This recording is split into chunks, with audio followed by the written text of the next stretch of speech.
The Brew Skies Happy Hour podcast is brought to you by Higher Gravity, a craft beer bar located in Cincinnati, Ohio in the North Side and Blue Ash neighborhoods. And I don't know about you, Mike, but this is my go-to bar. It's my walking distance bar. It's the best selection of beer in the city bar. It is the Mug Club bar. It is the best draft selection bar. It's the best to-go beer bar. And frankly, the best bartender's bar. I love the one in Northside because it is a fantastic place. There is a massive amount of beers on tap, a great bottle selection. I love it, man. Hard to find a place that still really loves beer, and they do it. And it's for that reason, we'll see you there. We'll be at the bar. We'll be at the bar.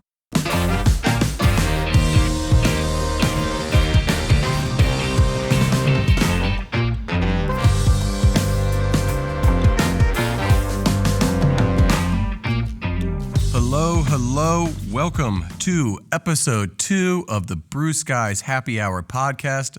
My name is Brett Coleman Baker, brewer, owner at Urban Artifact in Cincinnati, Ohio, and I am here on another wonderful Friday with the one and only, the illustrious, the unstoppable, the unforgettable Michael Morgan. Mike, how the hell are you?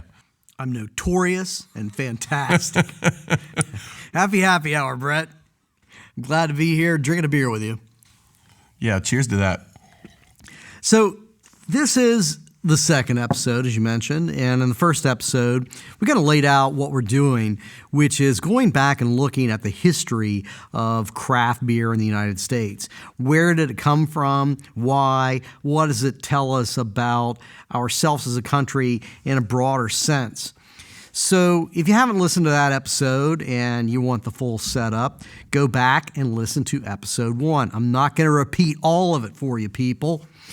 So, there are these two guys that get called the father of craft brewing. A guy named Jack McAuliffe, who I don't really know a whole lot about, and another guy named Fritz Maytag from Anchorstein, who I don't know much more about than that. Since then, we've learned a little bit more about Jack McAuliffe and New Albion Brewery. McAuliffe actually started out wanting to open a brewery called Barbary Coast Brewing Company. And he wanted to do that in San Francisco. But San Francisco prices in the 70s were too high, even in the 70s. So he moved out of town. He moved 40 miles north to Sonoma, California, a place where today real estate is ungodly expensive. But in the 70s, it was really just a bunch of hippies and a few people trying to make wine. So Sonoma was cheap, and with $5,000, Jack McAuliffe built a brewery with his own hands and opened up America's first craft brewery. That'd be like $10,000 in 2020 money, by the way. So not a lot, like for very little. Yeah. A little more than 10, I think, but yes, still very little. I mean, these days it's become pretty common for $1 million to go into opening up a new brewery. So this guy with thousands and his bare hands is doing the first. And doing the first of anything, I mean, there had to be a lot of hurdles to overcome. I can't even imagine the amount of hurdles he had to overcome. Laws and politicians and bureaucracies that have never talked to a single individual before about opening a brewery. Right.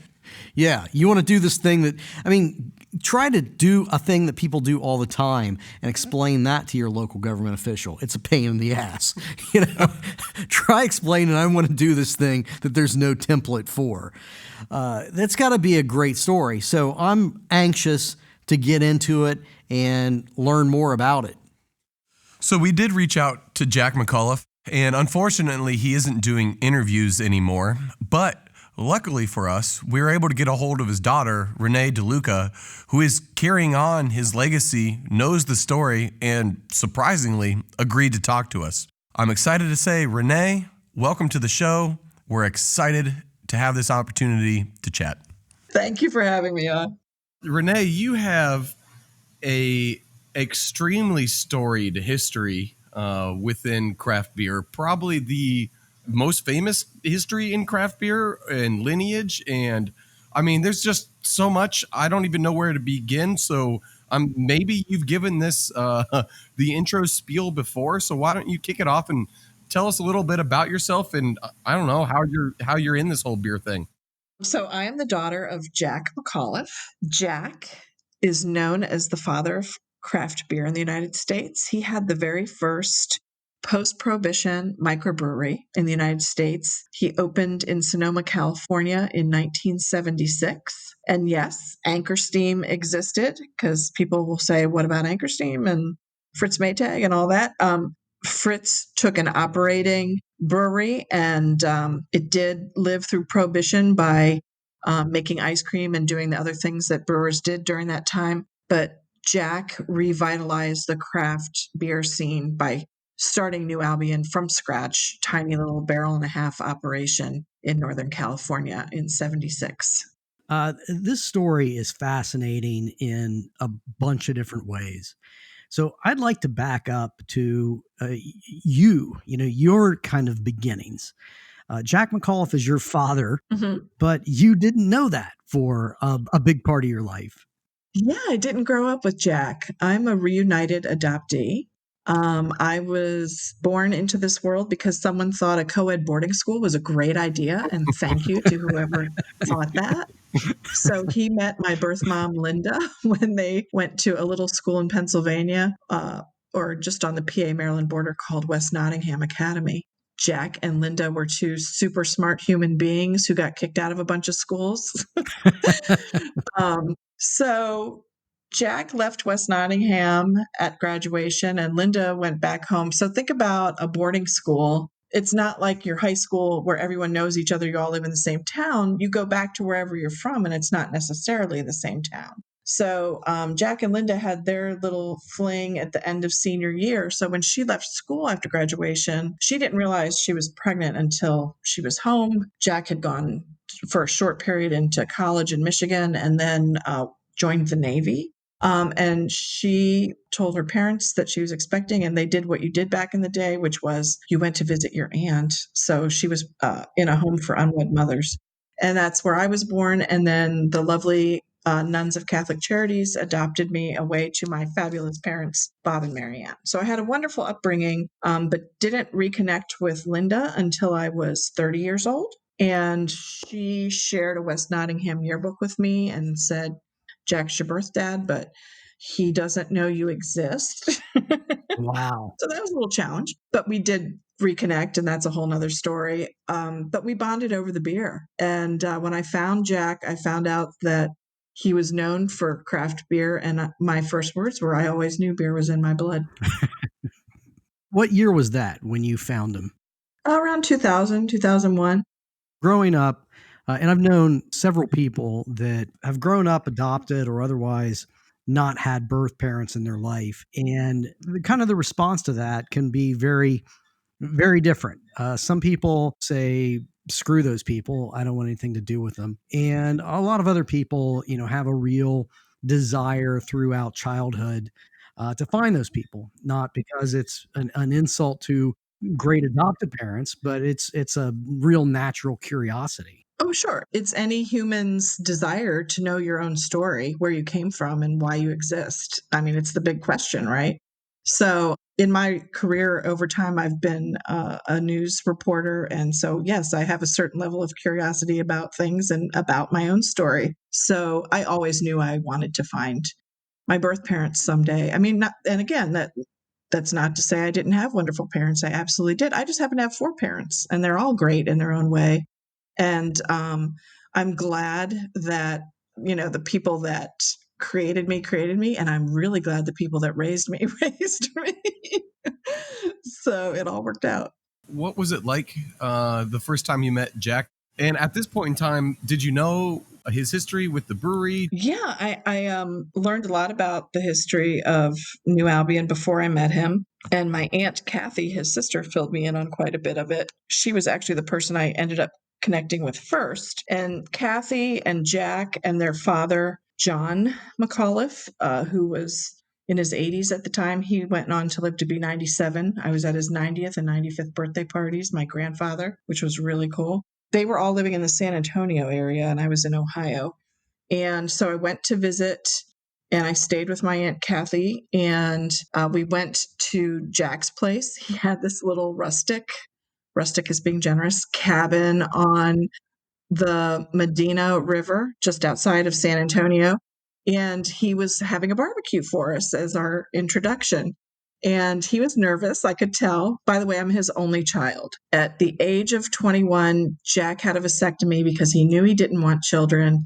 He just didn't realize that horse had left the barn. So when I found him and he was in his 50s, here's this fully formed human being showing up on his doorstep, literally. And I didn't want anything from him other than to know his story, because that's part of my story, and to connect with the McAuliffes that way. So my first email interaction was with Kathy, and when I sent her a bunch of pictures of myself over, her reply was, "Welcome to the family." She's like, "Wow, you look like Mozzie, and you look like Margarita, and you look like this and that." So the McAuliffes were welcoming from the get-go, which was really wonderful. They were very open to knowing that, hey, Jack had a kid. And so we went to Texas. I say we, it was me and my husband, Paul, and he had this barbecue for us, and he was busy being host. He was doing stuff at the barbecue. He was, up at the house getting things together. And there was a picnic table under this pavilion on his property, and he had set it with fine china and linen napkins. I'm not kidding you. And he had put a bunch of old 1970s brewing magazines on the table for us to look at while we were waiting for dinner. And then he came and gave us some dried meat. So Kathy suggested at one point, she goes, "Renee, why don't you go up to the house and see if you can help Jack?" And I said, "Okay." So it was just me one-on-one in the kitchen, helping him get stuff out of the refrigerator. And he stops and he looks at me eye to eye. And I have a little cleft in my chin, kind of like he does. And he said, "This is something." And I said, "Yes, it is." And he pointed to his chin, and I touched mine, and he said, "How about that?" It's just funny. So we didn't really address it much more than that. And we had a lovely dinner, and he barbecued for us. And afterwards, he said, "Well, now it's time for a proper illumination." And I said, "What is a proper illumination?" He goes, "We're going to blow some shit up." And so we had fireworks the night we met, which was really wonderful. I think I would love that guy. Oh, he's a fun guy. Trust me. He sounds like it. And, he didn't come into craft brewing because he's some, spoiled rich kid with extra money. He had been in the Navy. He drank good beers in Scotland, came home and said, "God damn, I can't get a decent beer in this country." Right. So he decided to make it, and he built everything himself. Is that correct? Yeah, so he was a welder in the Navy. He was in Scotland on one of the locks where the nuclear subs were, and that is where he learned to brew with a bunch of European guys over there. And when he came home, all there was Bud Miller Coors. And so he rented this property in Sonoma that also had a loft where he lived. So he was living and brewing in the same space. He says he was living like a spider above it. And so, yeah, he took old dairy equipment and Pepsi kegs and whatever he could get his hands on and manufactured all his own equipment. I mean, back then you couldn't point to a catalog and say, "I'd like this piece and I need this for my brewery and that." He had to make it all himself. So he did. That is crazy. It's easy today. I just call up one of 1,000 different suppliers and vaguely describe the part I need, and they know exactly what I got to have. Yeah. And the other thing that Jack says about making his own beer and brewing his own beer is, well, first of all, he was in Sonoma, which is wine country. And so people over the years, reporters have said, "Jack, what was it that inspired you to start a brewery in the heart of wine country?" And he'll say, "Because he effing lived there." But he always says, "Farmers make wine and scientists make beer," because it's so precise, and you have to keep an eye on everything so closely. I bet the rent in Sonoma in 76 was a hell of a lot cheaper than it is today. Well, he was basically in a barn, so I'm sure it was pretty cheap. I'm sure that I could not afford a barn in Sonoma today. But the beers that he starts making, they are English, Scottish style beers. Mm-hmm. The ale, porter, stout, those were his flagship brews, and the ale in particular. And he's also doing them Reinheitsgebot pure, so no additives. They're entirely natural. Mm-hmm. And he's schlepping these beers down to San Francisco and Oakland in the back of his car. Nice. Oh, so he's entirely self-distribution. Oh yeah. Wow. And he made these little plaques himself with the flagship, which is on the label. Says New Albion Brewing Company ales sold here, and anyone that distributed his beer, he gave them this little wooden plaque, and that was their point of sale advertising. And one is now in the Smithsonian Institute in the same hall as Julia Child's kitchen. Nice. The Brewing a Revolution was opened, and we were invited for a big opening night with Fritz Maytag and Ken Grossman and Charlie Papazian and other big names in beer. And Jack managed to get there. Jack's had some health struggles the last few years. He lives in a VA home these days, but the VA sent a caregiver with him to help him in and out of a wheelchair, etc. So he was there and he held his own and remembered a lot of those guys, and they had some great conversations. And now, so today, if you go to the Natural History Museum, where Julia Child's kitchen is, literally just down the hall is the Brewing a Revolution display. And there is an original New Albion bottle. There's that iconic photo of Jack with a piece of equipment that he made as a barrel washer, and also that sign, that handmade New Albion sign. And I grew up in the DC area with my parents, Bob and Mary Ann. My dad worked for the government, and every field trip of my life as a kid was to the Smithsonian. So all these years later, to think that my dad is there now is pretty cool. So that's just one of those funny little twists of fate. So what happens next? You meet Jack in early 2000s. The brewery has long since not produced beer. I believe it shuttered in 82, if I'm not mistaken. Yes, correct. Jack was pretty proud of his involvement in craft beer. And when he left it after New Albion shuttered, because he tried to get loans and banks didn't understand what he was doing when he wanted to expand. They were saying things to him like, it's like starting a new car company and going against Ford and Chevy. And he's like, no, that's not what I'm doing at all. But he ended up going to work briefly with Mendocino Brewing Company. He created the recipe that was their iconic Red Tail Ale. They've since closed down as well. But he didn't really like working for other people, as you can imagine, as I've described him so far. And so he went on to do other things in production, in manufacturing automation, and things like that. When I met him, he was on disability from some injuries that he had received. But I started taking him to these craft beer events like GABF in Denver. And Jack joined this this is an interesting part of the story that most people don't know, but Jack joined this little home brewing club in San Antonio. And there was a young woman who was part of that home brewing club named Megan Anderson. And at the time, Megan was a sales rep for Boston Beer, Sam Adams. And because Sam Adams trained their sales reps so thoroughly, they knew the history of craft beer. She calls Jim Cook one day and says, "You won't believe who is in my home brew club, Jack McAuliffe." And Jim Cook was like, "No shit." That's amazing. And so that was just a funny little thing. Well, Jack had put me in touch with Megan. He called her his girlfriend. She's this beautiful blonde who's younger than me even. And but she was Jack's girlfriend. And so I took Jack to GABF one year, and I run into Megan, and she said, "Renee, I didn't know you were coming to GABF." I said, "Yeah, I brought Jack." She said, "No kidding, Jack's here." Well, Jim is hosting the Long Shot breakfast tomorrow because Sam Adams does that home brewers contest every year, and they have a breakfast and announce the winners. And she said, "You really have to bring Jack so he can meet Jim." And I was like, "Great, we'll be there." So the next day, we show up to the Long Shot breakfast, and I'm standing there as Jack McAuliffe is introduced to Jim Cook. And their PR people are there, and Megan's there, and I'm there, and my husband's there. My Aunt Kathy was there. It was this big moment. And Jim Cook looks at Jack and says, "Wow, this is like meeting Sam Adams." Jim's a very enthusiastic guy. And he was so excited. And he said, "It's so great to meet you, Jack." He goes, "When the intellectual property of New Albion came into the public domain, I acquired it because I didn't want the big guys to do something with it. And I've been holding it all these years, never knew that I would ever meet you one day.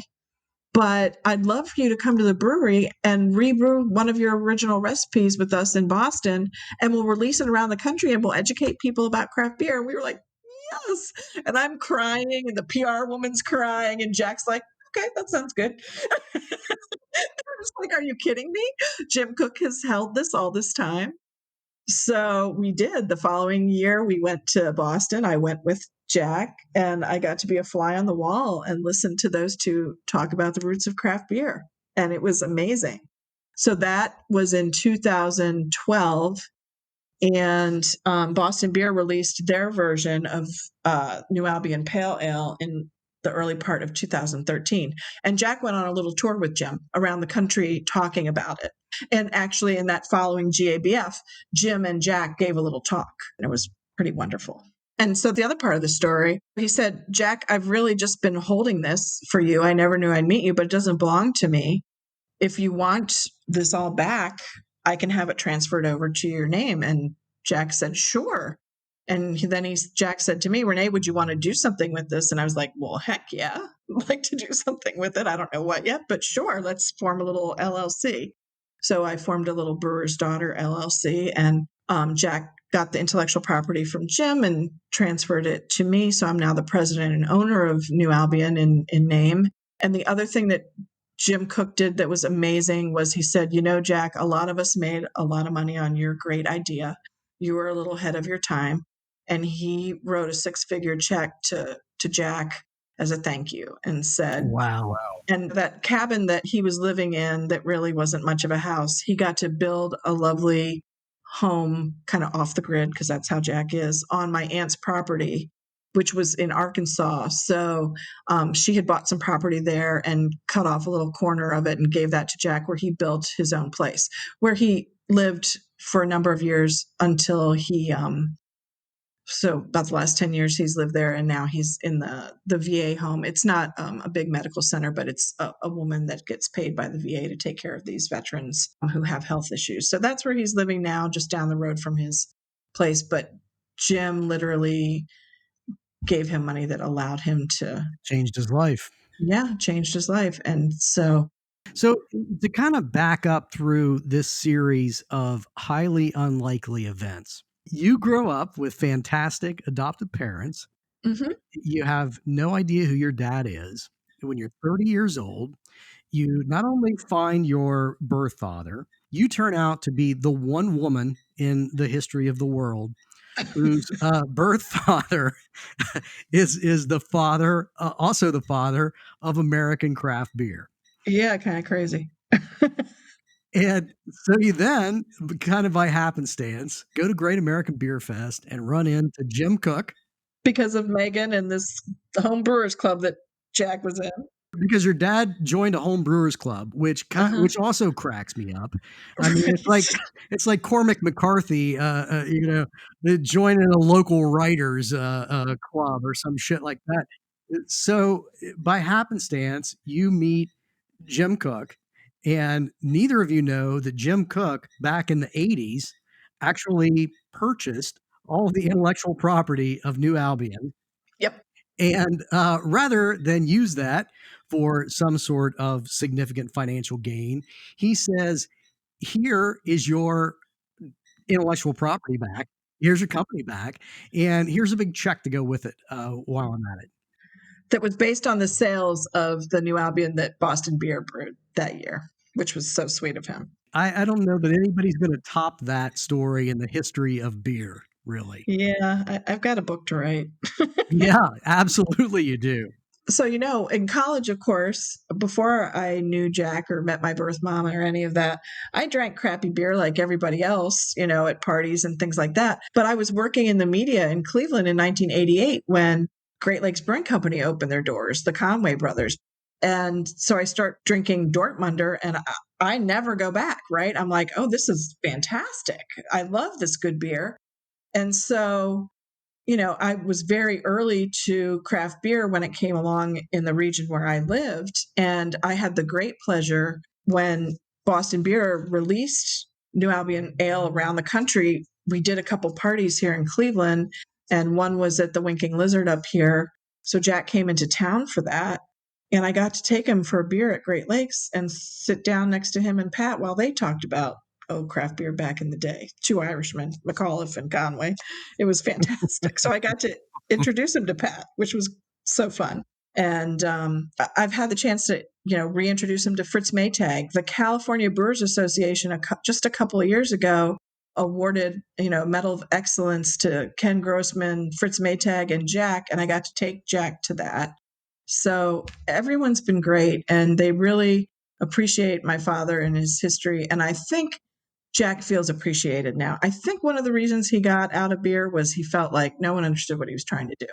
And so now it is all these 40 years later, and he gets that people get it, and that has made him very happy. Oh, and the woman, if I could just tell one more quick story. Take your time. Teresa McCullough, she's the Smithsonian's brewing curator. She's a Harvard-educated, smart cookie, love her. She came to Arkansas and did an oral history recording with Jack, and I'm so glad she did it when she did.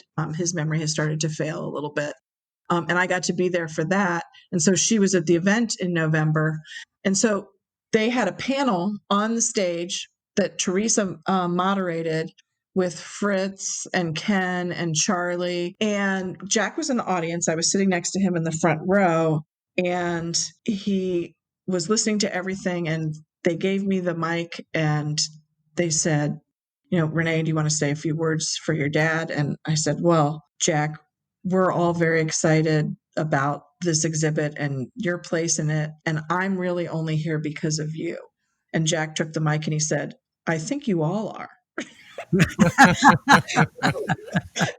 Everyone just cracked up, and that was the end of the panel. And Teresa goes, I couldn't have written a better ending. Thank you, Jack.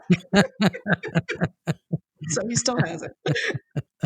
I think it is a beautiful story that you were around and you came into his life to help him get that vindication.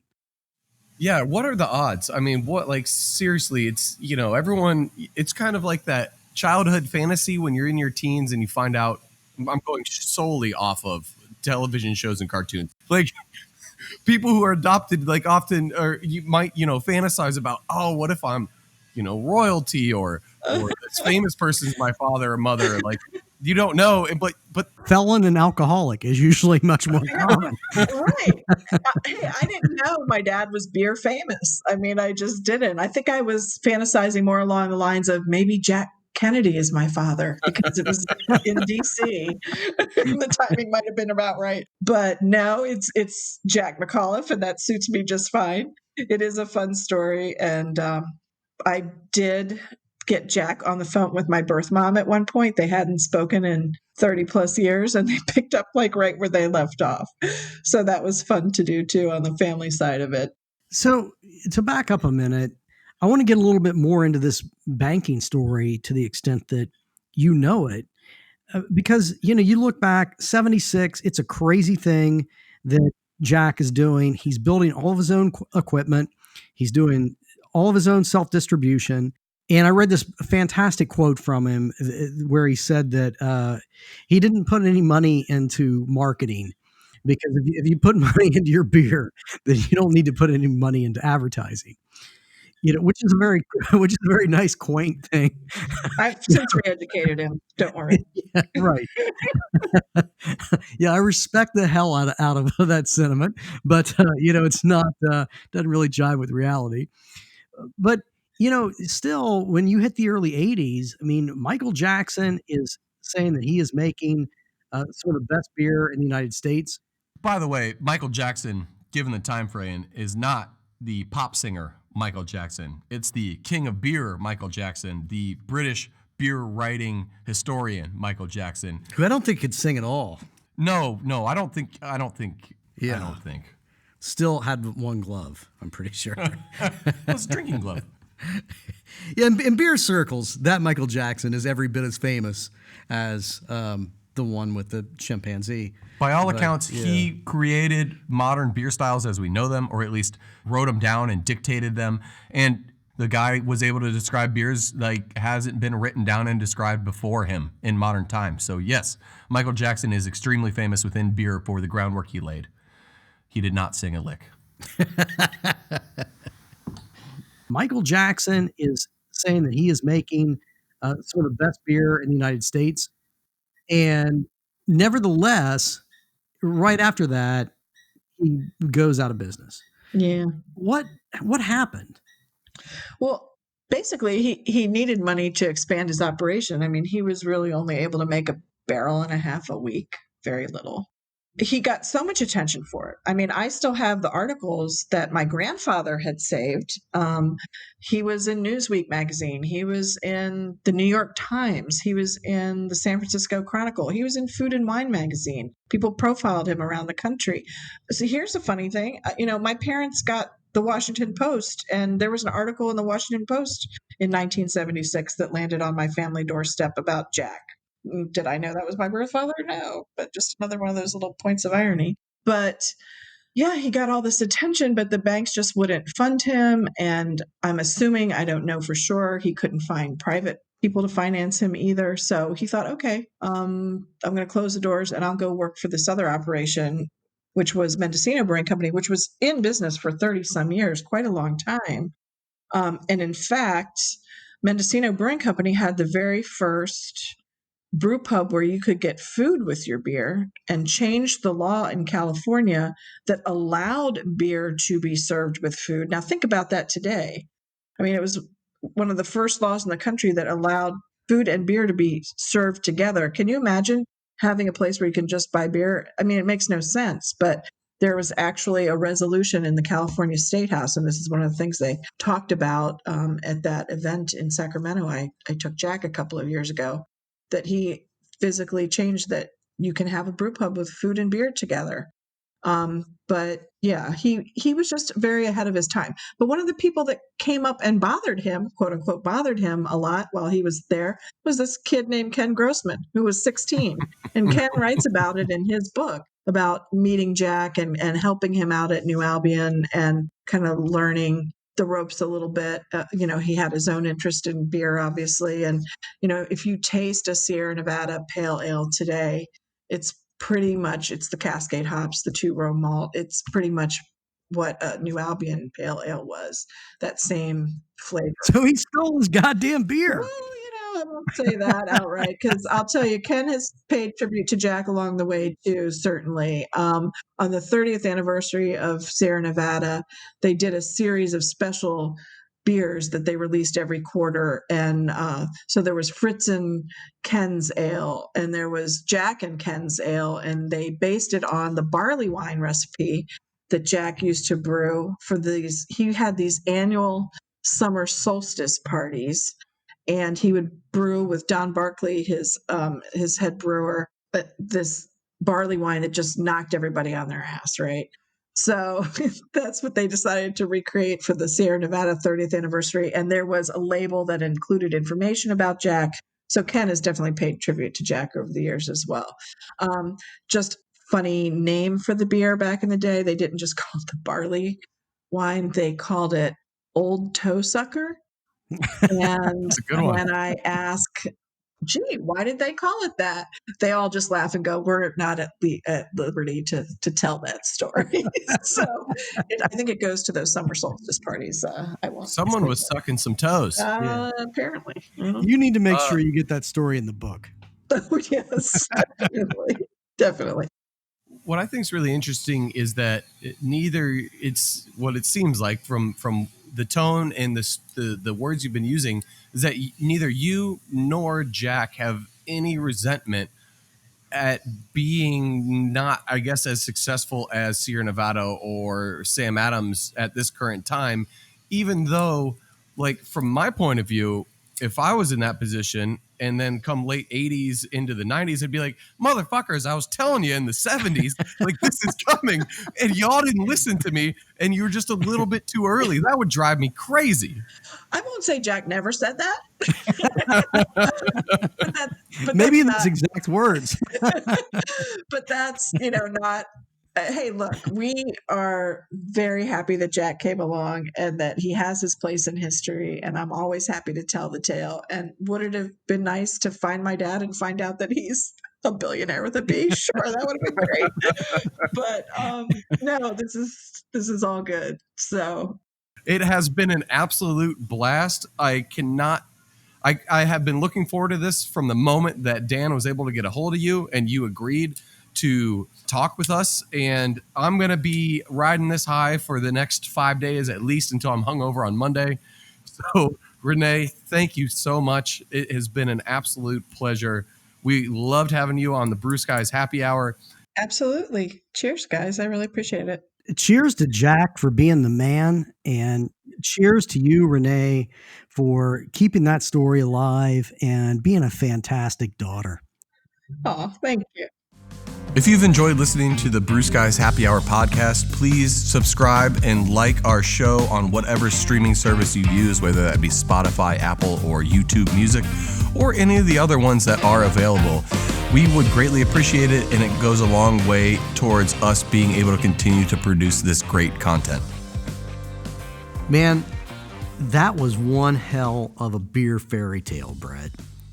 I mean, that story is just... it's almost unbelievable. Yeah.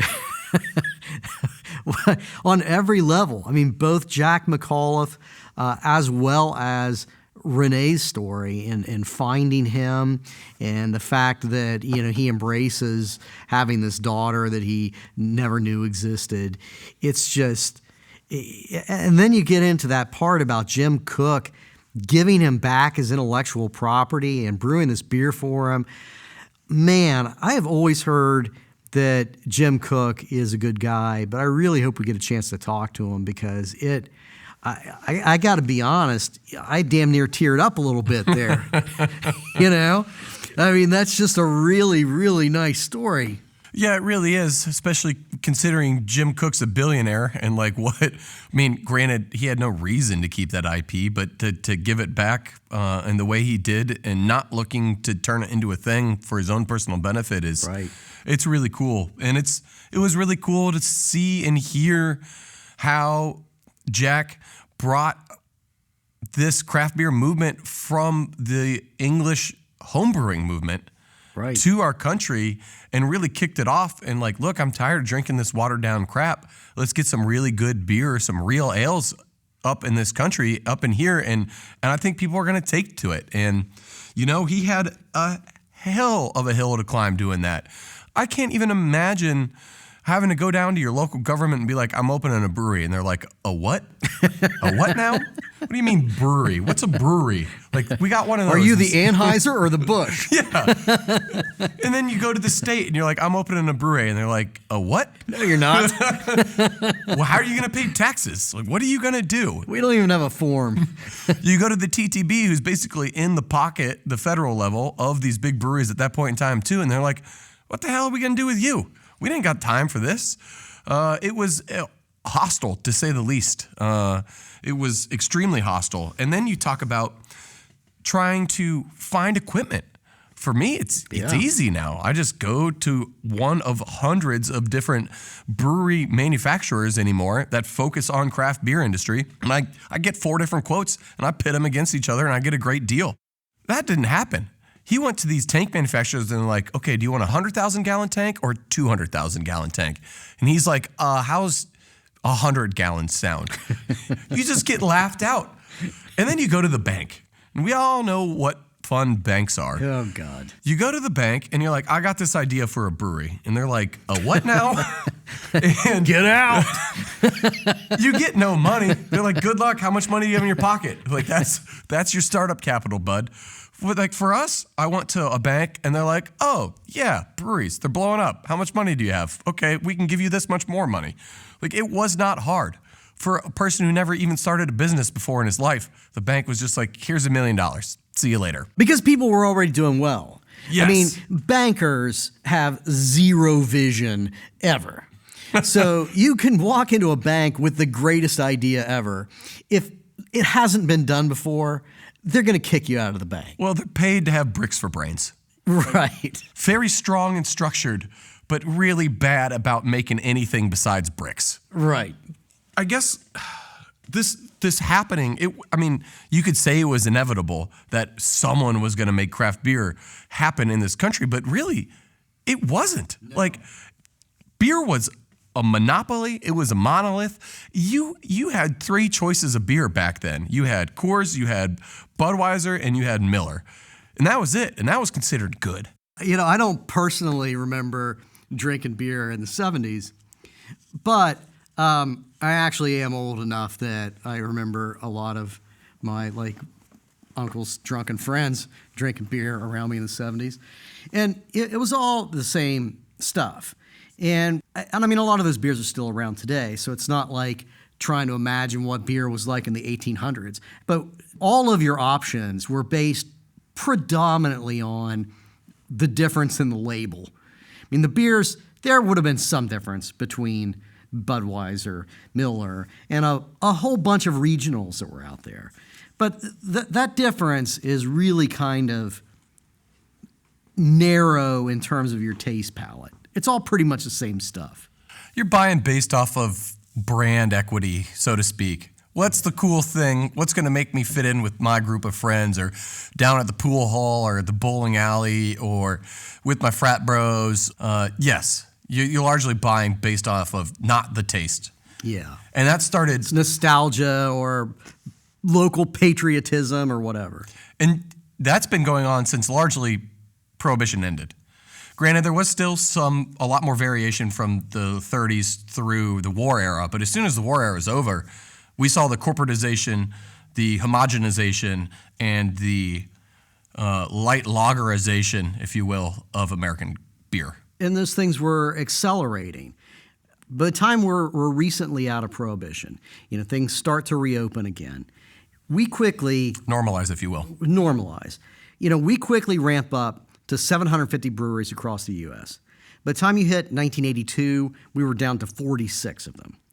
So you're seeing this huge reduction in the amount of choice that's out there, even just from a brand standpoint, on top of the fact that most of those brands were basically the same beers. It's weird that there seems to be a loose connection between Ralph Nader and craft beer. Not that Nader directly had anything to do with anything, but that movement, that he helped spearhead with product safety and product quality. It's part of this whole thing that's going on in the American consciousness in the late 60s, but particularly the early to mid 70s, where people are questioning, are these big corporate products safe? And what's in them? And that starts to spill over into beer itself. And people start asking, what are all of these, what's all of this shit that major breweries put into beer to cut cost on it?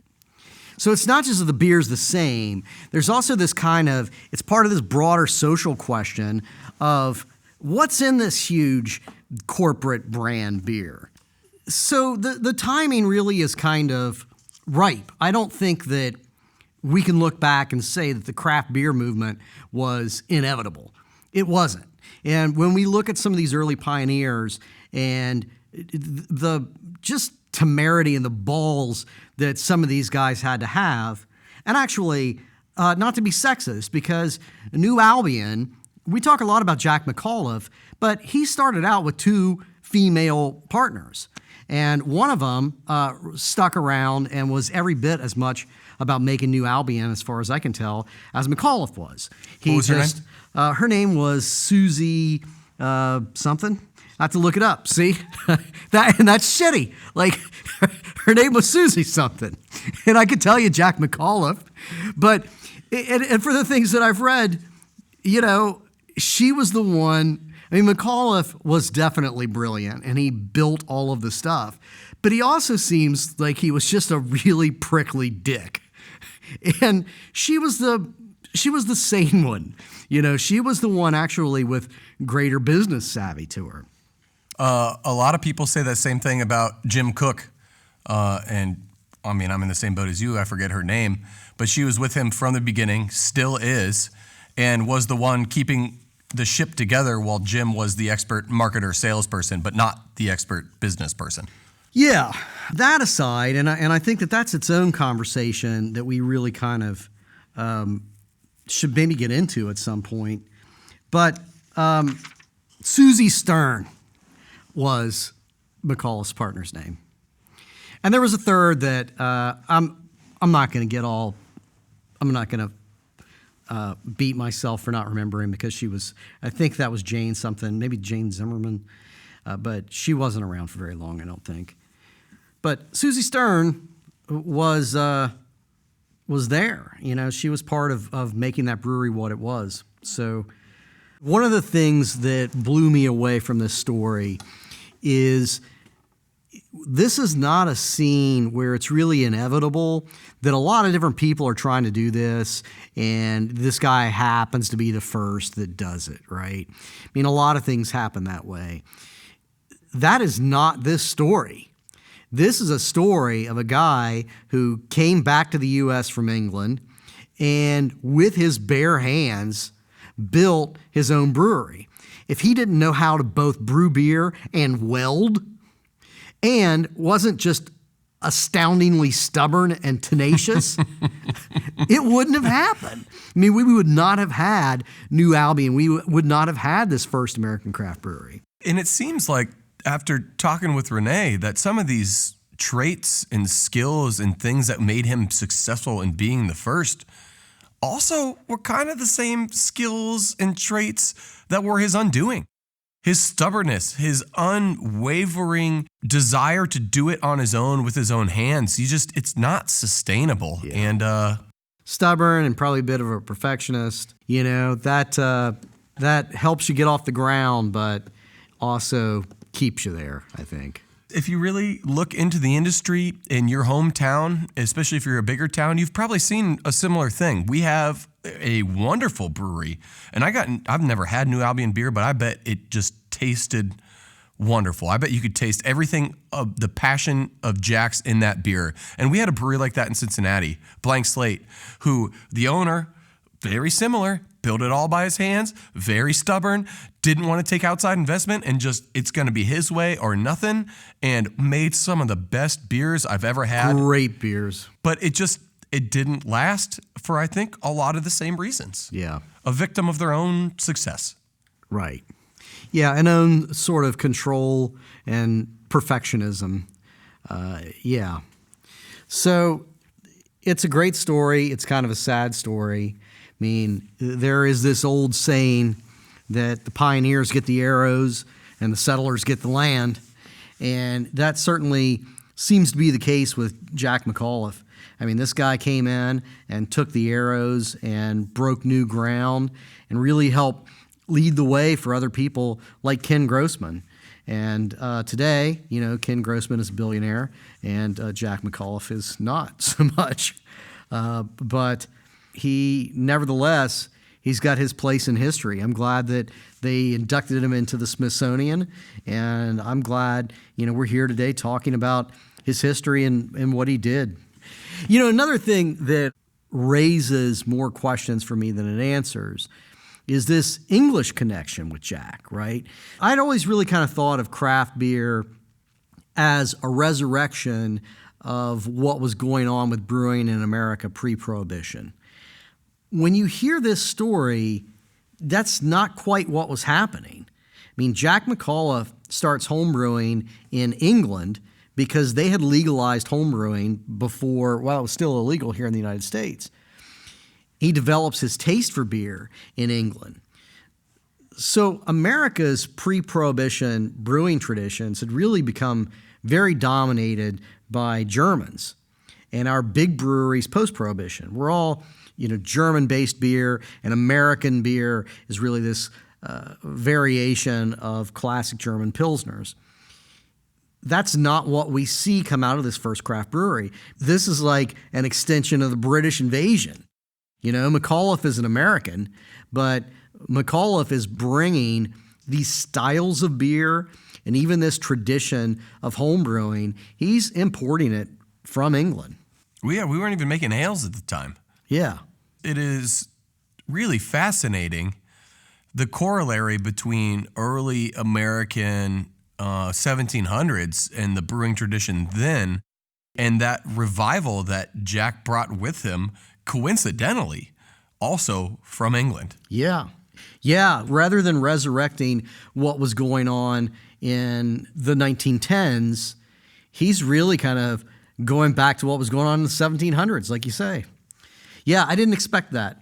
And I think that we're going to find a lot more of those things as we move forward. These little pieces of information that put this puzzle together in ways that are unexpected. Yeah, I'm so excited to see where this continues to go. Well, hopefully we can get a hold of Fritz Maytag. Yeah, cheers to that. Cheers. The Brew Skies Happy Hour podcast is a production of Brew Skies Limited in association with 779, a leading video production and content creation agency. With over a decade of experience, 779 works with a wide range of clients, from global brands to boutique startups to mom and pop shops. Visit 779video.com for more information. That's the numbers 779video.com. This episode was edited by Dan Fennessy, who is also our executive producer. This podcast was engineered by Adam Rabinowitz. Thanks for listening.